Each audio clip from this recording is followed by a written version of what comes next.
The ketogenic diet, or keto for short, is a very low-carb, moderate protein, and high-fat diet.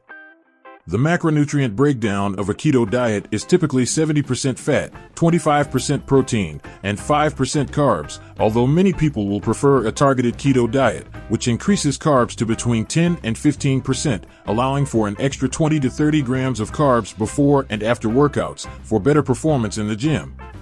The concept behind the keto diet is that by reducing your daily carbohydrate intake to under 50 grams, you will deplete your body of all glycogen stores. Carbs are converted to glycogen, also referred to as glucose. You will then enter a metabolic state known as ketosis. Carbohydrates are, in essence, the body's major source of energy production. Insulin secretion is greatly lowered, and the body enters a catabolic condition when the body is deprived of carbs due to a reduction in consumption to less than 50 grams per day. With the absence of carbs, your body will then be producing an alternative source of fuel, called ketones. This process is called ketogenesis. When glycogen stores become depleted, the human body undergoes certain metabolic alterations. When there is a lack of glucose in biological tissues, as well as ketogenesis, another process kicks in. Gluconeogenesis. Gluconeogenesis is the body's way of adapting to not having enough carbohydrate stores to convert into glucose. In the absence of carbs, the body uses amino acids, lactate, pyruvate, and glycerol instead to produce glucose. This process happens mainly in the liver and is then released into the bloodstream. Blood glucose levels must be kept stable because cells need it to produce the energy molecule, adenosine triphosphate. There is a third method that you can implement: the cyclical keto diet. When your body stores glycogen through the breakdown of carbohydrates, these energy reserves only take around 24 hours to be completely depleted from the liver, so it is possible to transition in and out of ketosis in a relatively short space of time. This diet entails adding refeed days of carbohydrates on selective days throughout the week. One approach includes 5 days of the standard keto diet and 2 non-keto days per week. A non-keto day is typically around 15% fat, 25% protein, and 60% carbs. I know that for certain people, once they eat any form of carbohydrates and they get that initial insulin spike, the theoretical floodgates open and they can't seem to stop eating. So these sort of people would be perfect candidates for a ketogenic diet. The ketogenic diet was first introduced by modern physicians as a treatment for epilepsy in the 1920s.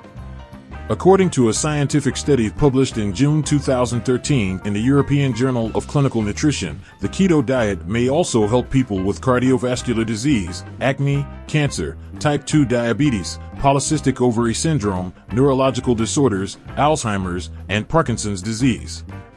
So far this diet sounds great, doesn't it? However, switching to a very low-carb diet is a major change, and your body may need time to adapt to this new way of eating. For some people, this transition period can be especially challenging.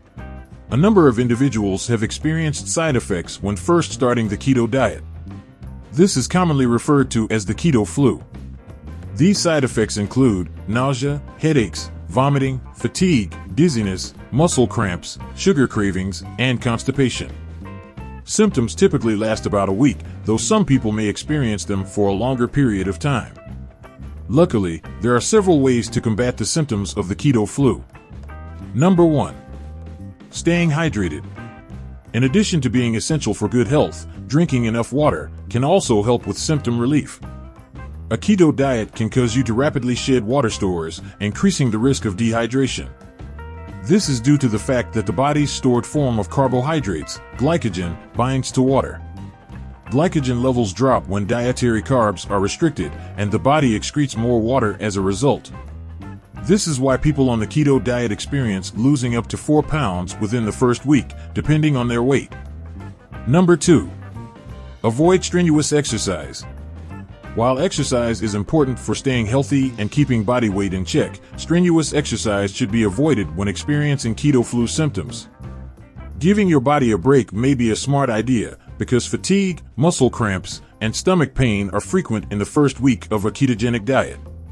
While your body adjusts to the new fuel sources, demanding activities like intense cycling, jogging, lifting weights, and intensive workouts might need to wait.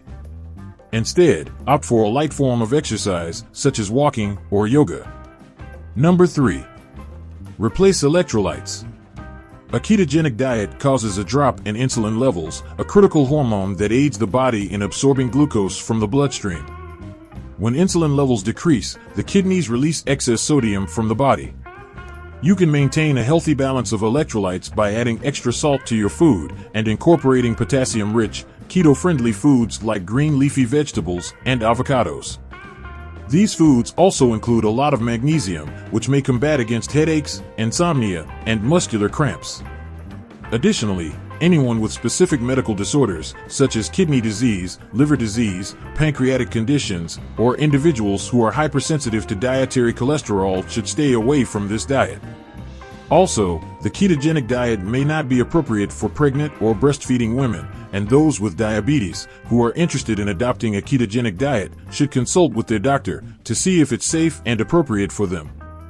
Although the ketogenic diet is an excellent diet for weight loss, it is important to take into account that there is no one-size-fits-all approach when it comes to losing weight. Some diets are more tailored towards certain individuals than others. Some people will respond better manipulating carbohydrates, others do better on low-carb diets, depending on each person's biochemistry and taste buds. Keep in mind that you will still need to track your calories and eat under your maintenance, gradually decreasing your calories in small increments over time, just like when following any other diet. Thank you for watching. Please don't forget to like and subscribe, as it helps our small channel grow. And stay tuned for weekly health tips and tricks.